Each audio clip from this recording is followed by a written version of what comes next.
The dining hall of Outpost S-17 was a cacophony of sound and motion, boots clanging against steel floors, chairs scraping as soldiers jockeyed for seats, and the sharp metallic voices of the base's AI servers announcing meal selections that barely resembled food. Corporal Anders slumped at a corner table with his squad, lazily stabbing at a plate of protein cubes and rehydrated greens. Across from him, Private Kim was deep into a heated discussion about how to cheat at galactic chess without tripping the training AI. Anders wasn't paying attention. His focus was elsewhere. Someone was staring at him. He didn't know how he knew. Call it soldier's instinct, maybe. But the feeling was undeniable. His skin prickled, a sensation that crawled up his spine like an itch he couldn't reach. He dropped his fork with a clang and looked up. She was standing on the far side of the hall, near the entrance, her silver-toned skin catching the harsh overhead lights. Her posture was rigid, hands clasped behind her back, as though she were a statue carved from the stars themselves. Her eyes, deep and shimmering with a blend of colors that seemed impossible, violet, gold, and shades of shifting blue, were locked on him. Anders blinked. Twice. Hey, Kim, he muttered, not breaking eye contact. You see that?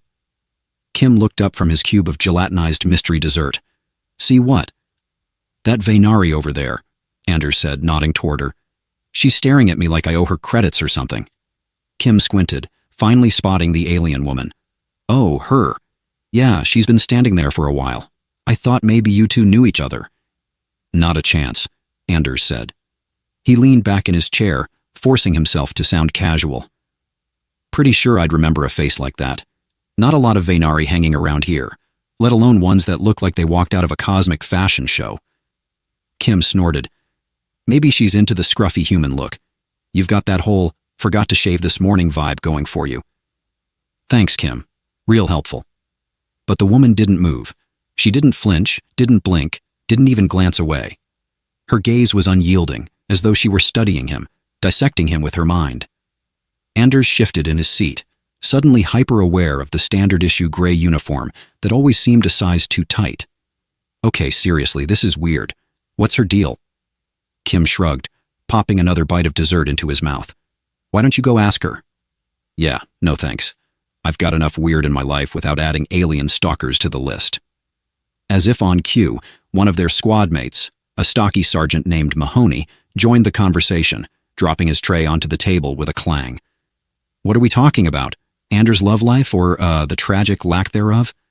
Close, Kim said, smirking.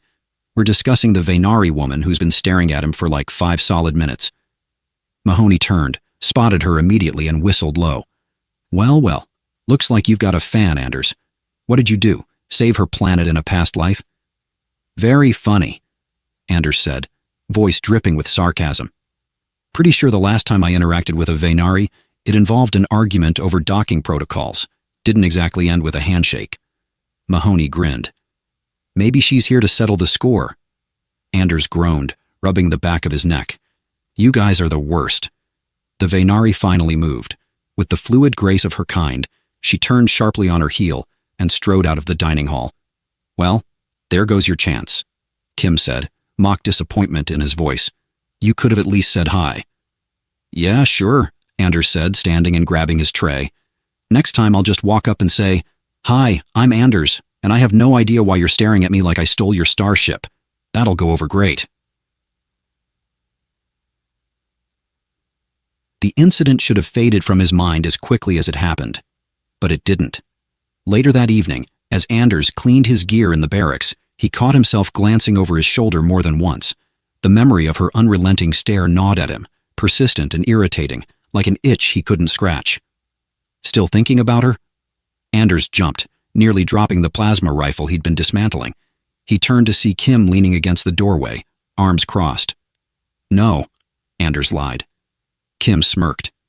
You're a terrible liar, man. Come on, just admit it. She got under your skin. Anders sighed, setting the rifle parts aside. It's not that, it's just... I've never seen someone look at me like that before. It wasn't just staring, it was like she knew me, like she was trying to figure me out. Maybe she did know you, Kim said. Anders laughed, a short, bitter sound. Doubt it. The only Vaynari I've met were bureaucrats and scientists. Definitely not her type. Kim raised an eyebrow. Her type? You know what I mean, Anders said, waving him off. Before Kim could press further, the barracks door hissed open. And there she was. The Venari woman stepped inside, her movements deliberate, her gaze once again fixed squarely on Anders. Her presence silenced the room instantly. Even the normally rowdy squad members fell into a stunned hush. Anders felt his throat tighten. He scrambled to his feet, words tumbling out before he could stop them. Hi, can I help you? She didn't answer immediately. Her eyes, those swirling galaxies, seemed to bore straight through him. When she finally spoke, her voice was low and melodic, carrying an accent that twisted the syllables of his name in an oddly familiar way. Do you remember me? Anders blinked, the words hitting him like a thunderclap. He opened his mouth, but no sound came out. The silence stretched, heavy and uncomfortable. He hesitated, forcing a nervous chuckle. Sorry, I think you've got the wrong guy. I don't remember meeting any Venari before. Her expression didn't change. No, she said softly, almost to herself. You wouldn't. Anders felt a chill creep down his spine. He glanced at Kim, who looked just as baffled as he felt. Okay, Anders said, trying to inject some levity into the situation. This is getting a little weird. Can we maybe start with names? Mine's Anders. What's yours? The Venari tilted her head, as though studying him from a new angle. Sienna, she said. Sienna, Anders repeated, trying to keep his tone light. Great. Nice to meet you, Sienna. Now, care to explain why you're looking at me like I owe you money? A faint smile tugged at the corners of her lips, but it didn't reach her eyes. It's not money you owe me, human, she said. It's something much more important. The humor evaporated from the room, leaving Anders with nothing but the unsettling weight of her words and the undeniable feeling that she was right. Anders wasn't used to silence. Not here. Not in the barracks where noise was the natural state of things. Soldiers joked, laughed, cursed, argued, sometimes all at once. But now, with Sienna standing in front of him, the entire room seemed frozen.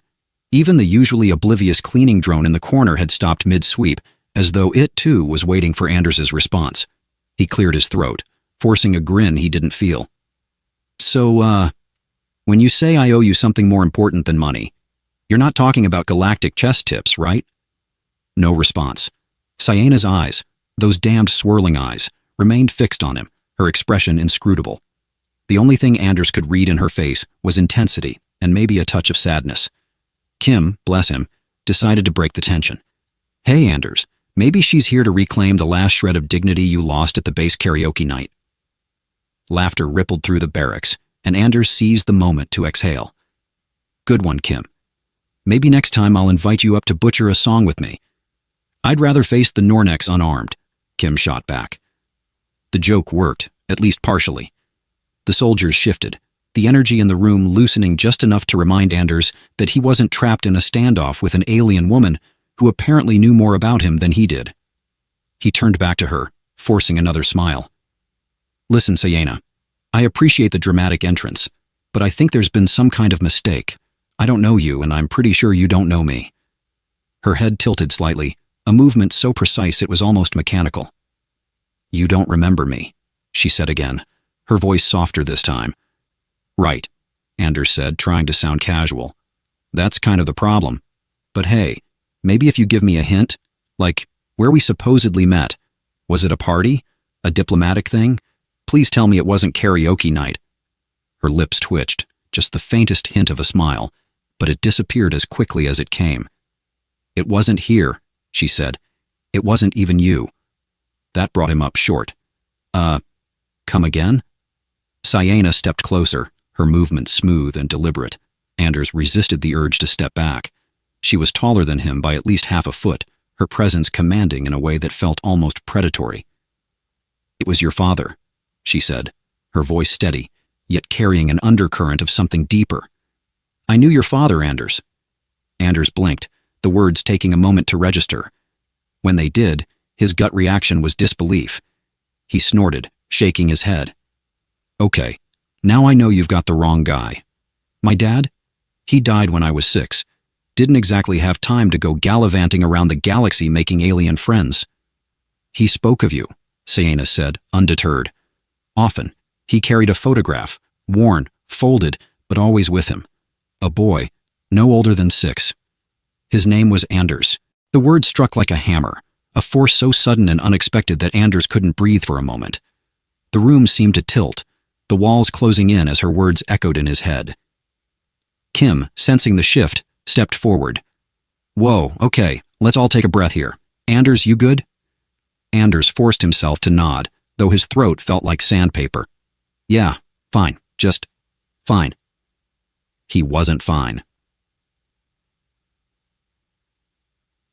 The rest of the barracks faded into background noise as Sienna began to speak. Her voice was calm, measured, as though recounting a memory that had been carefully preserved. Your father and I fought together during the Nornax campaigns, she said. It was a time of desperation, alliances forged not by trust but by necessity. The Vaynari were reluctant to involve ourselves in human conflicts, but the swarm threatened us all. Your father was one of the few humans who understood what was at stake. Anders blinked, trying to process her words. You're saying my dad fought the Nornax? As in, the bug things that nearly wiped out half the outer colonies? That was, what, 20 years ago? 23, Sienna corrected, her tone sharp but not unkind. He was part of an allied strike team tasked with sabotaging a Nornax hive ship. It was a mission with little chance of survival.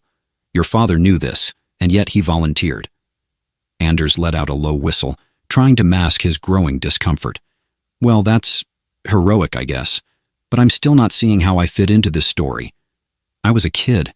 I didn't even know he was fighting in a war. Sienna's expression softened, and for the first time, Anders saw something more than intensity in her eyes. There was pain there, too. He didn't want you to know, she said. He wanted to protect you. Even in the darkest moments, his thoughts were of you. Anders opened his mouth, a sarcastic retort on the tip of his tongue, but it died before he could say it. Instead, he asked, Why are you telling me this? Why now? Sienna hesitated, her gaze flickering briefly to the floor. When she looked back at him, there was a vulnerability in her expression that hadn't been there before. Because he saved my life, she said quietly. And I made a promise to him. A promise that I would find you, if I survived. The room was so quiet you could have heard a dust mote land. Anders's squad, usually a blur of activity and noise, was frozen, watching the exchange like spectators at a theater. Anders finally broke the silence, forcing a laugh that sounded hollow even to his own ears. Wow, okay, that's a lot to take in. My dad, the war hero, you, the grateful alien, and me, the guy who didn't even know his dad's favorite food, let alone that he was fighting space bugs. Great story, really compelling. Kim winced. Anders? No, seriously, Anders said, throwing up his hands. This is amazing. You should write a book or something. Get it serialized. Call it Space Dad the Saga. Sienna's expression didn't change, but there was a flicker of something in her eyes. Disappointment, maybe. I understand this is difficult for you, she said. Oh, do you? Anders shot back. Because from where I'm standing, it feels like I just got hit with a comet of information I didn't ask for. Anders, Kim said softly, placing a hand on his shoulder. He shrugged it off, running a hand through his hair. Look, I don't know what you're trying to accomplish here, but I'm not the guy you're looking for. My dad's dead. He's been dead for 2 decades. Whatever promise you made, it doesn't matter anymore. Sienna didn't flinch. It matters to me. Her words hung in the air, heavy and unyielding. Anders stared at her, his jaw clenched. For a moment, he looked like he might argue further. But then, without another word, he turned and walked out of the barracks. Behind him, Sienna stood motionless, her gaze following him until he disappeared from sight. Kim sighed, glancing at her. He'll come around. He just needs some time to process. Humans are weird like that. Sienna didn't reply, but deep down she hoped he was right. Anders spent the next several hours in a state of restless denial. He told himself he wasn't avoiding Sienna, that he just happened to be inspecting equipment in the armory, triple-checking inventory logs, and recalibrating his HUD interface all in one evening. Sure, maybe he worked a little longer than usual. Maybe he even lingered in the maintenance bay after his tasks were done, staring blankly at a holomap of the sector, while the AI occasionally chirped at him to rest to maintain optimal performance. But avoiding her? That wasn't his style. Absolutely not. Still, the memory of her words refused to leave him alone. She claimed to have known his father. She claimed his dad was some kind of war hero, a man who'd fought alongside aliens in a desperate battle to save the galaxy. It sounded more like a pulp novel plot than a piece of his family history. Anders let out a groan and slumped against the wall, his forehead resting on the cool, brushed metal. "Why does this stuff always happen to me?" he muttered. "Statistically speaking," said a disembodied voice, "it is not always happening to you." Anders nearly jumped out of his skin. He spun around to see a cleaning drone hovering in the doorway, its spherical body polished to an irritating shine. The drone's single photoreceptor glowed a soft green. "Thanks, Rex," Anders said dryly. "Just what I needed. Life advice from a glorified vacuum cleaner." "I am a robotic extrapolation assistant," the drone corrected in its chipper, synthesized voice. "And according to my analysis, you exhibit a recurring pattern of engaging in high-stress scenarios due to poor decision-making and social mismanagement." Anders threw up his hands. "Great. My own personal life coach. You taking appointments?" "Negative," Rex replied. "However, I suggest addressing your stress directly. Avoidance is correlated with suboptimal outcomes." "I'm not avoiding anything," Anders snapped, before muttering under his breath. "Why does everyone think I'm avoiding something? Probability suggests it is because you are." Before Anders could come up with a retort, the drone zipped away, presumably to deliver its unsolicited wisdom to another unsuspecting victim. He shook his head, muttering, "Damn robot." Anders eventually wandered back to the barracks. The place was quieter now, most of his squad either asleep or off on night shifts. He moved to his bunk and flopped down, staring at the ceiling. He didn't want to admit it, but the thing gnawing at him wasn't just Siena's cryptic story. It was the photo she'd mentioned, the idea of his father, a man he barely remembered, carrying a picture of him into a war zone. It stirred something he couldn't quite name. For years, Anders had avoided thinking about his dad. There wasn't much to think about, really. A handful of fragmented memories, the scratchy texture of his uniform, the smell of engine grease, the way he'd ruffle Anders' hair when he came home from work, and then he was gone, like a star winking out in the night sky. Anders sighed. "I should have asked her more," he admitted quietly. "I should have." A shadow moved at the edge of his vision, and he bolted upright. Sienna stood at the foot of his bunk, silent as a specter. Her luminous eyes caught the faint light from the barracks' overhead panels, giving them an almost ethereal glow. "Stars above," Anders yelped, clutching his chest. "Can you not sneak up on people like that?" "I knocked," Sienna said calmly. "No, you didn't." Her head tilted slightly. "I did. Twice." Anders groaned, running a hand down his face. "Fine, whatever. What do you want?" "I want to talk," she said, her tone steady. "Well, it's late, and I was just about to—" "You were not about to sleep," Sienna interrupted. "Your heart rate suggests agitation, not restfulness." Anders blinked. "You're tracking my heart rate now? Great, that's not creepy at all." Ignoring his sarcasm, Sienna stepped closer. "You have questions," she said, "and I have answers, if you are willing to listen." Anders opened his mouth to argue but stopped himself. She wasn't wrong. "Fine," he said, swinging his legs over the edge of the bunk. "But if this turns into some kind of alien therapy session, I'm out." Sienna inclined her head, the faintest hint of amusement crossing her features. They moved to a quieter corner of the barracks, away from prying ears. Sienna leaned against a support pillar, her posture relaxed, but her gaze unwavering.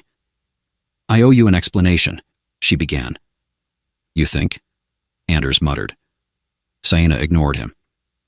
"Your father, Doran Anders, was more than a soldier. He was a strategist, a leader.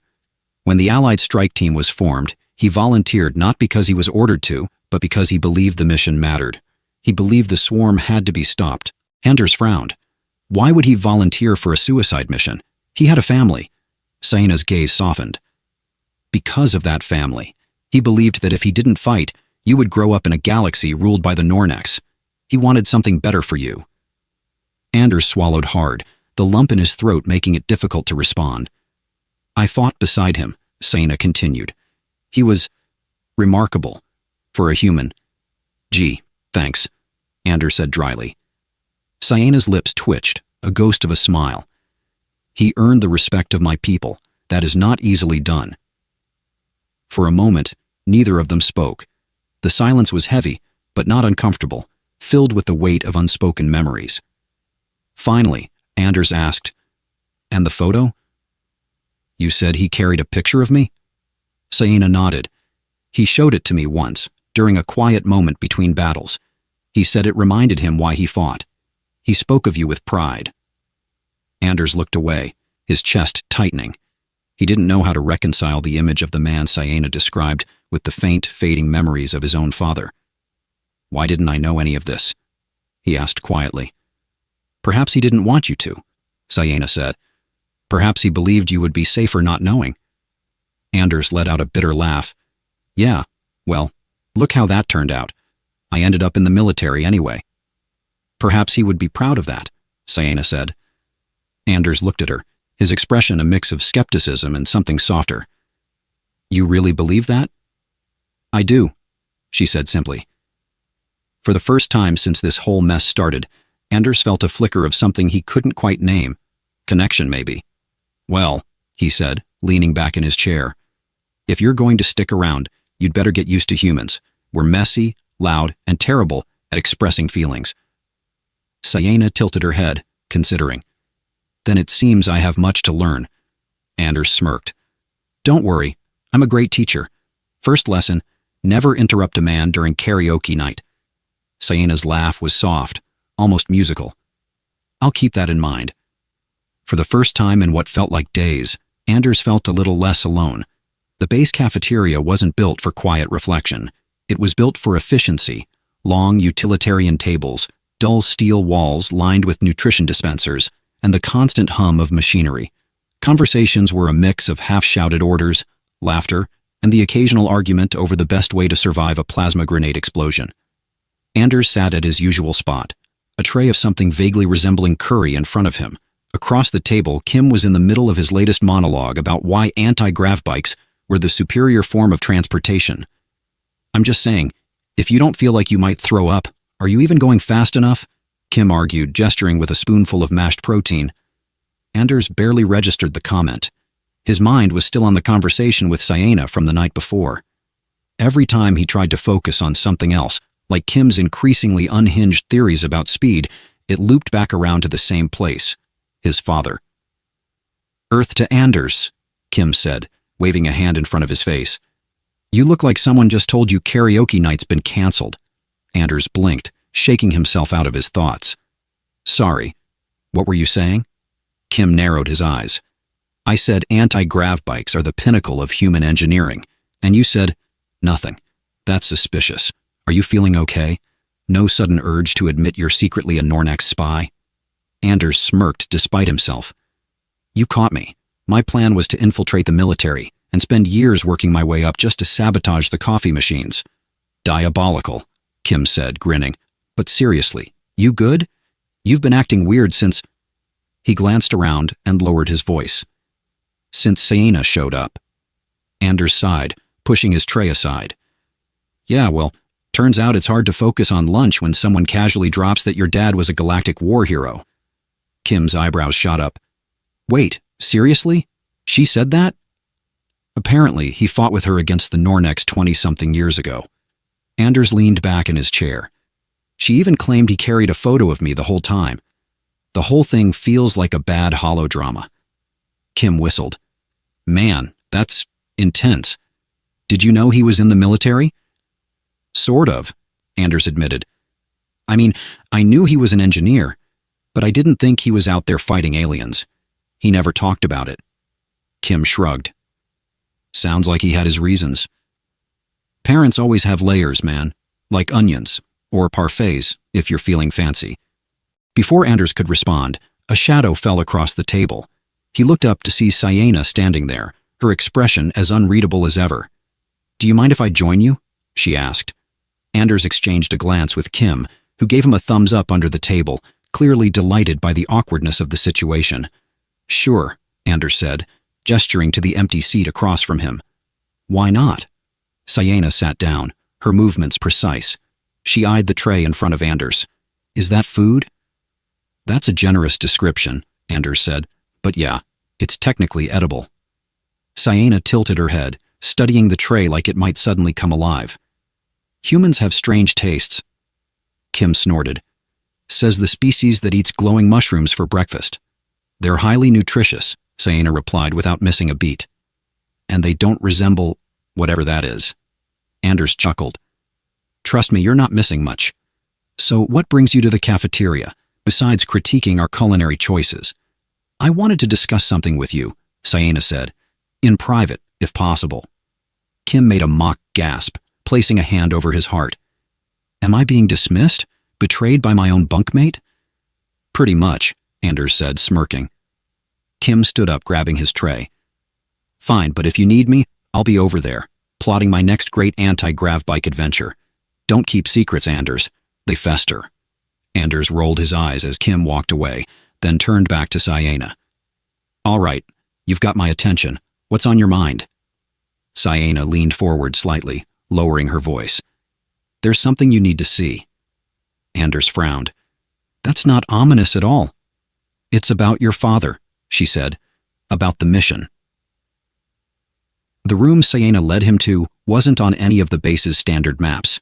It was tucked away in an older section of the station, the walls lined with aging consoles and flickering holodisplays. The air smelled faintly of ozone, and the hum of machinery was louder here, vibrating through the floor. What is this place? Anders asked, looking around. A communications hub, Sienna replied. It's no longer in use, but it serves my purposes. Your purposes? You really know how to make a guy feel at ease. Sienna ignored his comment, moving to one of the consoles. She tapped a series of commands into the interface, and a holographic image flickered to life in the air between them. Anders stepped closer, his breath catching as he recognized the figure in the image. It was his father. The hologram showed a man in his late 30s, wearing a battle-worn uniform. His face was lined with exhaustion, but his eyes were bright with determination. In his hands, he held a folded piece of paper, the photo, Anders realized. The hologram crackled and his father's voice filled the room. This is Doran Anders, recording what might be my last message. If you're seeing this, well, I guess I didn't make it back. Anders froze, his heart pounding. I don't have much time, the hologram continued. The mission's gone sideways, and the odds aren't in our favor. But if I don't make it, I want my son to know I did this for him, for Anders. I wanted him to have a future, to grow up in a galaxy where he didn't have to fight for every scrap of peace. The hologram flickered again, and Anders could see the strain in his father's expression. Sienna, if you're the one delivering this, thank you. And if you ever find my son, tell him.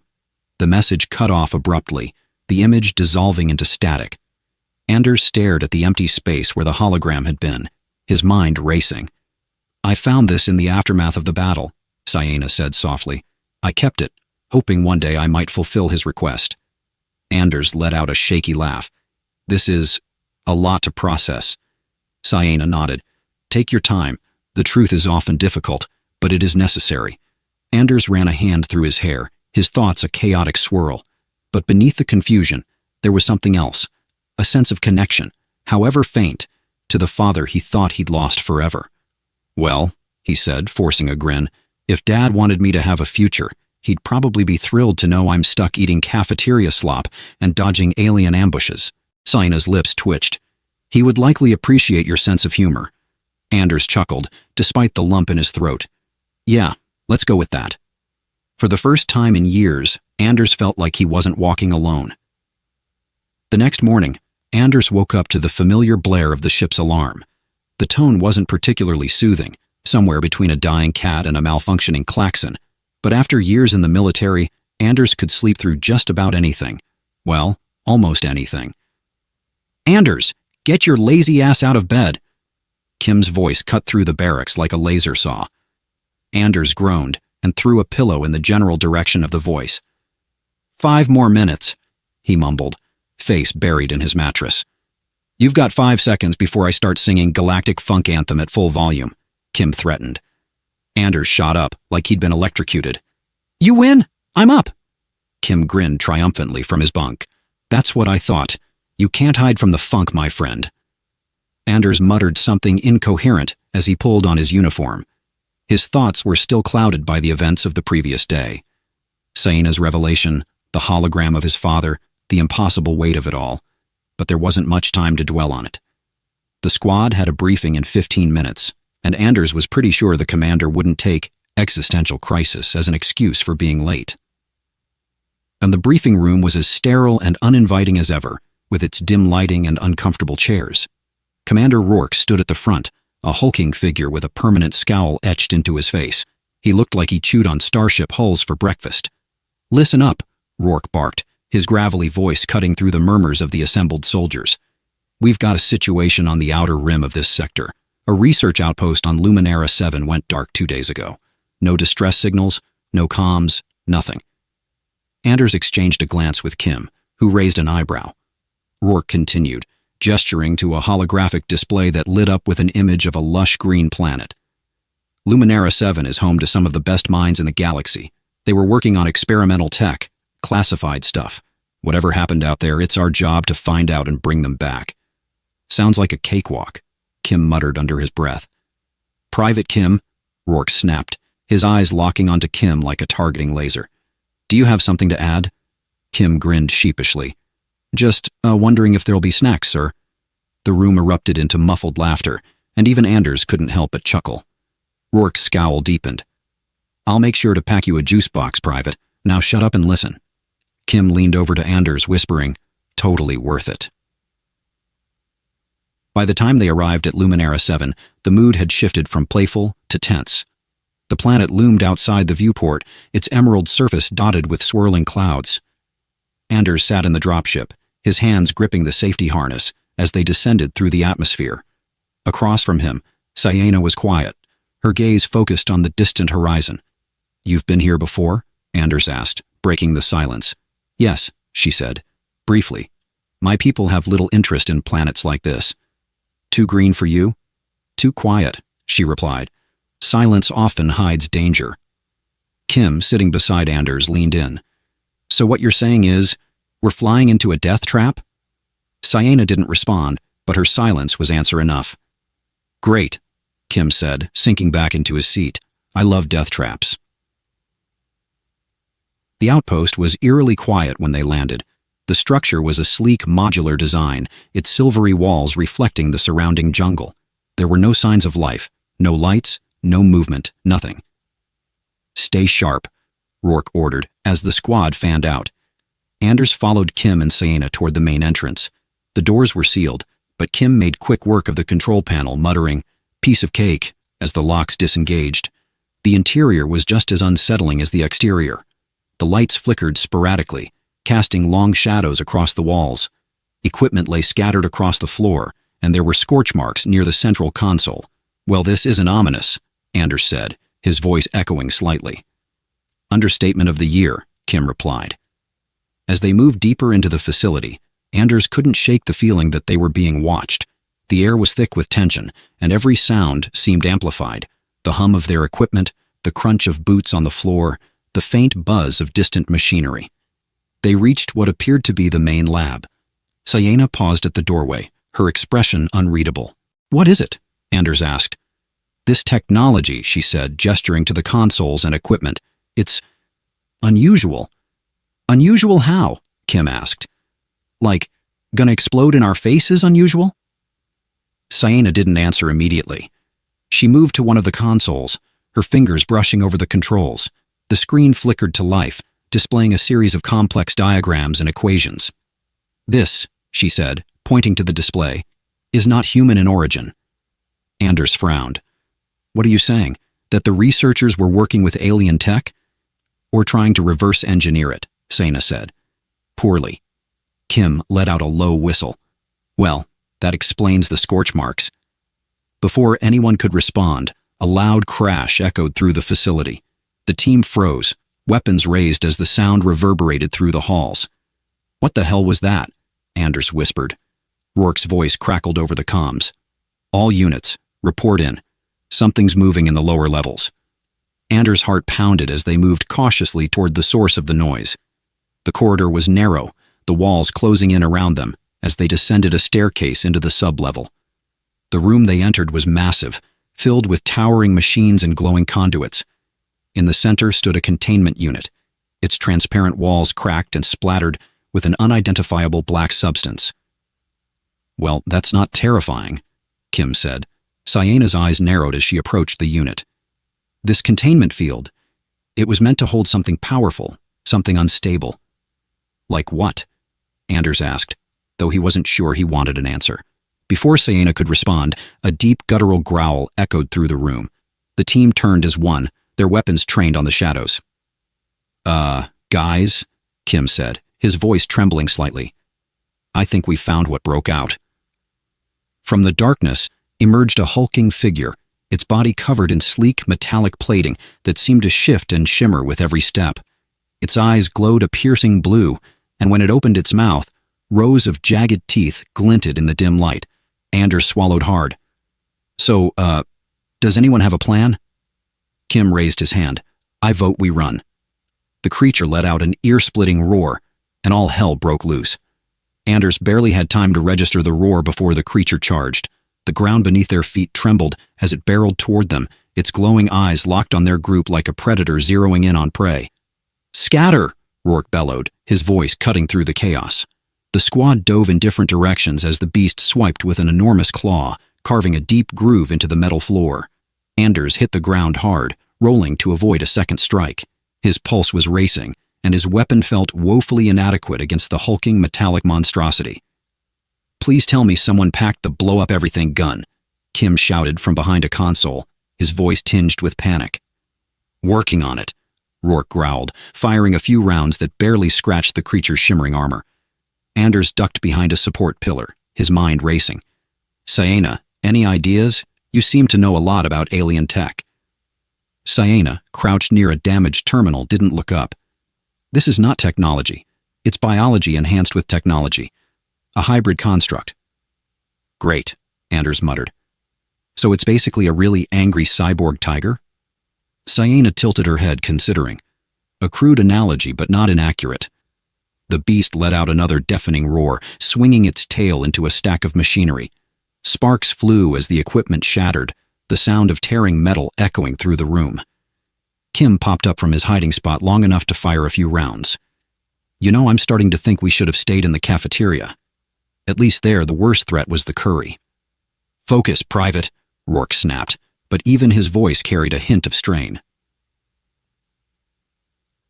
The creature's movements were almost hypnotic, its metallic plating shifting and shimmering like liquid as it absorbed incoming fire. Anders fired a burst from his rifle, aiming for what looked like a joint in its armor, but the bullets ricocheted harmlessly. "This isn't working," Anders shouted.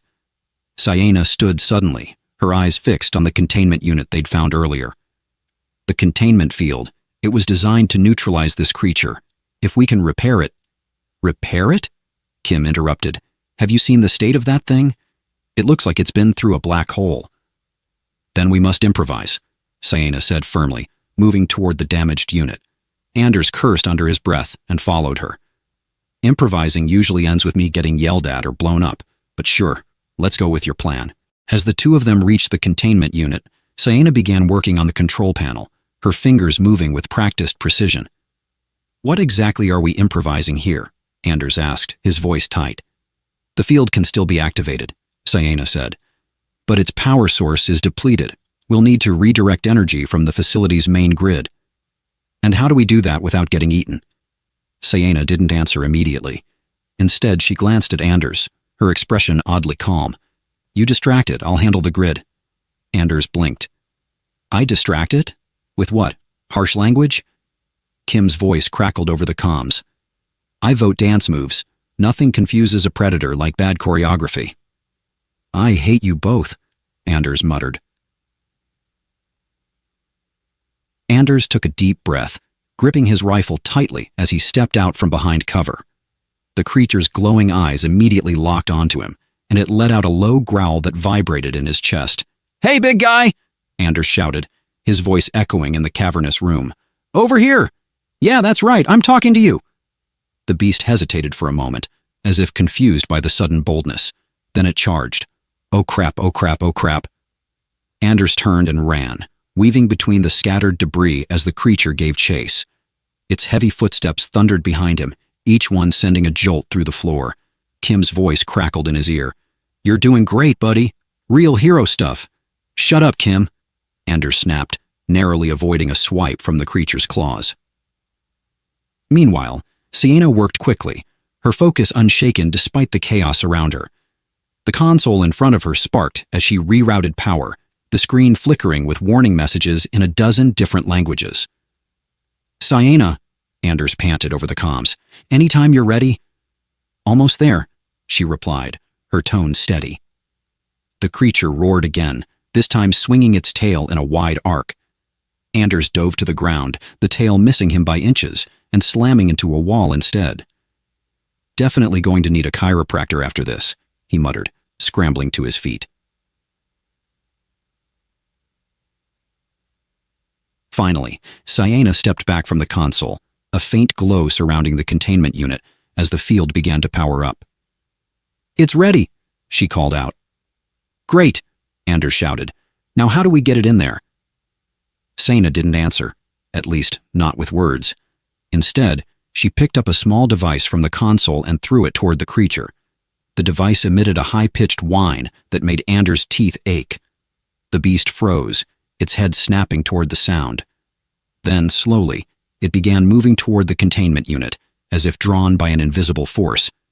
Is that a dog whistle for cyborg tigers? Kim asked over the comms. Essentially, Sienna replied. As the creature stepped into the containment unit, Sienna activated the controls. The field flared to life, surrounding the beast in a shimmering barrier of light. It roared in frustration, slamming against the walls of its prison, but the field held. Anders let out a shaky laugh, collapsing against a nearby console. Well, that was fun. Let's never do it again. Kim emerged from his hiding spot, grinning. I don't know. I think we made a pretty good team. You distract. I provide moral support. Sienna saves the day. Classic trio dynamics. Rourke's voice crackled over the comms. Good work, team. Let's secure the area and figure out what the hell that thing was. Anders glanced at Sienna, who was studying the creature with a thoughtful expression. Any guesses? He asked. Many, she said, none of them comforting. Kim clapped a hand on Anders's shoulder. Cheer up, man. At least you didn't die horribly. That's a win in my book. Anders chuckled, despite himself. Yeah, I guess it is. As they began packing up, Anders couldn't shake the feeling that this was just the beginning.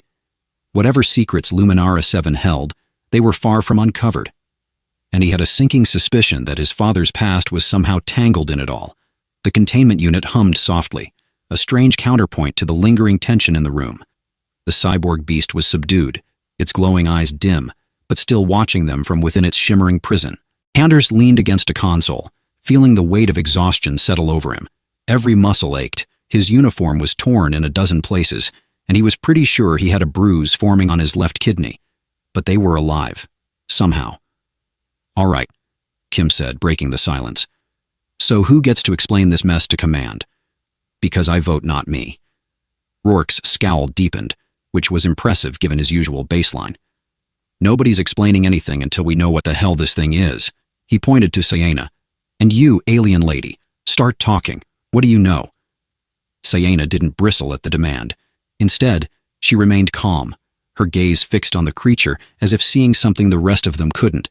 This hybrid is a byproduct of ancient technology, not of my people, but from those who came before.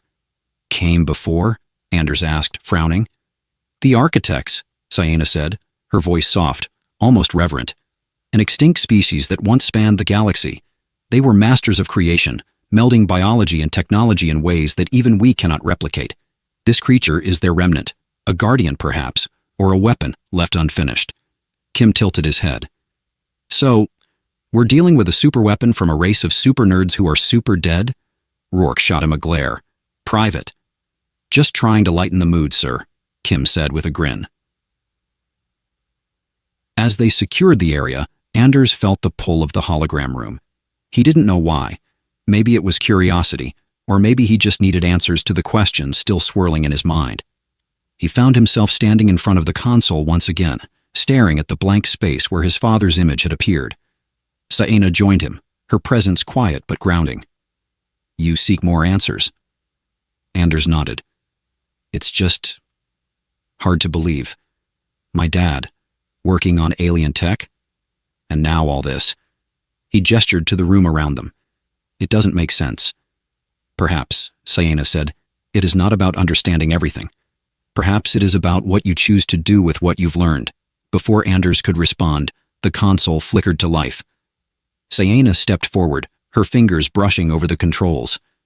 The hologram reappeared, not his father this time, but a map of the galaxy dotted with glowing points of light. "What is this?" Anders asked. "Coordinates," Saena said, her voice filled with quiet wonder. "Locations of other remnants." Kim's voice crackled over the comms. "Hey, guys, we've got company topside. Like, a lot of company." When Anders and Saena emerged from the lab, they were greeted by the sight of sleek, angular ships descending through the jungle canopy. Their hulls shimmered like liquid, and their weapons bristled with alien menace. "Well," Kim said, standing beside Rourke, "this just keeps getting better and better." Saena's expression darkened. "They are not of my people." "Who are they?" Anders asked. "Raiders," she said. "Collectors of ancient technology. They will not leave without the hybrid." "Guess they're going to be disappointed then," Rourke said, cocking his weapon. "Everyone, prepare to defend the outpost." The battle that followed was chaos. The raiders were fast, their weapons strange and deadly, but the squad held their ground. Saena fought alongside them, her movements fluid and precise, her energy weapon cutting through their ranks with ease. Anders found himself in the thick of it, his rifle blazing as he covered Kim, who was trying to rig up a trap using some of the outpost's damaged equipment. "Tell me this is going to work," Anders shouted over the din. "Define work," Kim replied, sweat dripping down his face. "I'm going to kill you if we survive this." "Fair enough." The trap, an improvised electromagnetic pulse, detonated moments later, sending a surge of energy rippling through the air. The raiders' ships faltered, their shimmering hulls flickering like static, before crashing into the jungle. The remaining raiders fled, their retreat as swift as their arrival. In the aftermath, the team regrouped. Rourke barked orders to secure the area and prepare for extraction, but Anders' focus was on Saena. "You knew this would happen," he said. Saena met his gaze, her expression unreadable. "I suspected. The architect's technology draws those who would misuse it. It is why it was hidden." "And now it's not hidden anymore," Anders said. "No," she agreed. "But perhaps it is better this way." Anders frowned. "How do you figure?" Saena placed a hand on his shoulder, her touch surprisingly gentle. "Because you, Anders, are not your father. You can choose a different path." As the team prepared to leave, Anders stood on the edge of the clearing, watching the jungle sway in the breeze. Kim joined him, a grin on his face despite the scratches and bruises covering him. "You okay, buddy?" Kim asked. Anders nodded. "Yeah, I think I am." Kim clapped him on the back. "Good, because after this, I'm cashing in all my leave for a vacation. Somewhere with no aliens, no ancient tech, and no life or death situations. You in?" Anders chuckled. "Sounds perfect." Back aboard the ship, Anders found himself staring out the viewport as the planet shrank into the distance. Saena approached, her presence quiet as always. "Thank you," he said, surprising himself. "For what?" "For helping me. Understand. My dad, this place, everything." Saena tilted her head. "And what have you learned?" Anders thought for a moment before replying. "That the past doesn't define me. I get to choose who I am. And maybe I'm not so bad at this hero thing after all." Saena smiled faintly. "You have potential, Anders, perhaps more than you realize." As the stars stretched into lines and the ship jumped to hyperspace, Anders felt a strange sense of peace. The journey wasn't over. There were still questions, still mysteries to unravel. But for the first time, he felt ready to face whatever came next. And somewhere, in the back of his mind, he could almost hear his father's voice. "Do you remember me, son?" Anders smiled. Yeah, Dad. I remember.